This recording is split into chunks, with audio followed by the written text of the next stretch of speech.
In very brief, a few moments, I want to speak today about something that we spoke about earlier on in the beginning of the pandemic and also previously, which is the death itself. It's so interesting and it's so sad, in fact, that we see people dying and falling sick and eventually dying all around us, and yet we ourselves, our preparation for death is very, very minimal, very little.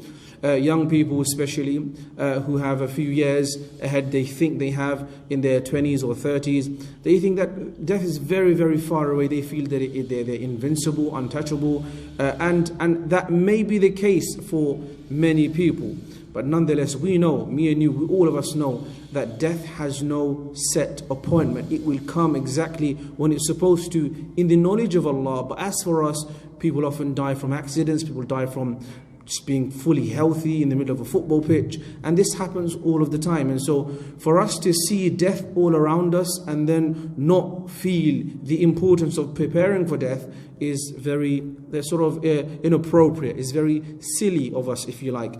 And so we should speak about death, because the Prophet ﷺ reminded us and taught us that we should excessively remember the thing which destroys all pleasures, meaning the death itself, because ultimately death is the biggest reality. This life is a possibility. You can live or not, you can carry on living tomorrow or not, but death coming is a certainty. It's just a matter of when.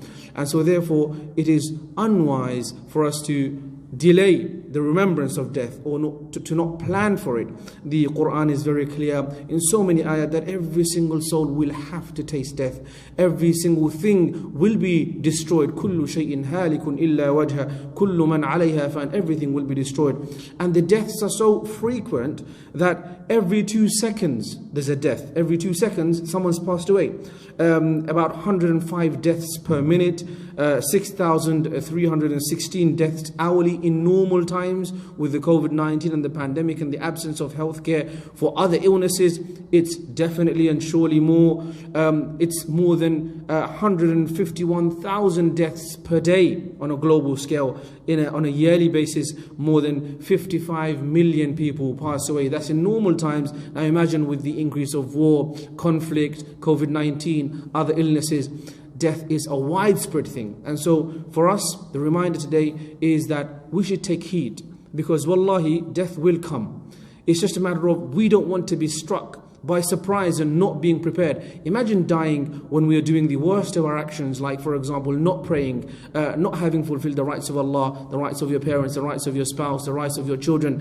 This is a big responsibility to turn up in the court of Allah in front of Him, not having done these things. And so let's ensure that as we prepare and as we progress and as we learn, become wiser and take education from the situations around us, that we are taking death seriously and preparing for it. How so? By fulfilling the rights of Allah. Fulfilling the rights of Allah, the huququllah includes your salah, making sure you fasted, do your qada if you haven't done, or missed in the past, salah or fasting, or even zakat, make sure you've done so.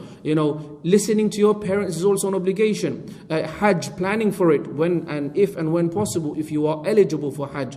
And so on and so forth. Alongside with, of course, fulfilling the rights of others, which include your parents, your children, your spouse, making sure that you're there for them, providing for them, being responsible for their needs. It's a time, it's so scary that because of this spread of the virus, we've seen people become somewhat inhumane. Parents and elderly are struggling, can't take care of themselves, and we think that we are so obsessively or excessively and unnecessarily pretend to be secure that we don't even help them. We should be there for them, providing shopping for them, cooking when possible, making sure they're okay. Mental health is at a huge risk now, and so providing and caring for these people is a must-be responsibility. Being there for those who are our next of kin, our nearest of relatives, our neighbors, our society, humanity at large. To be there for them is a part of our responsibility, and that's a means of preparing for death, because our ultimate objective in this world is inni ja'ilun fil ardi khalifa, that we are vicegerents on this world, in this world, on this planet. So we should do well, do good for others, for things around us. The Prophet ﷺ said, the best of people are those who are the most beneficial to others. others. May Allah make us the most beneficial to others and give us the ability to remember that which will make us wiser and prepare for death before it's too late.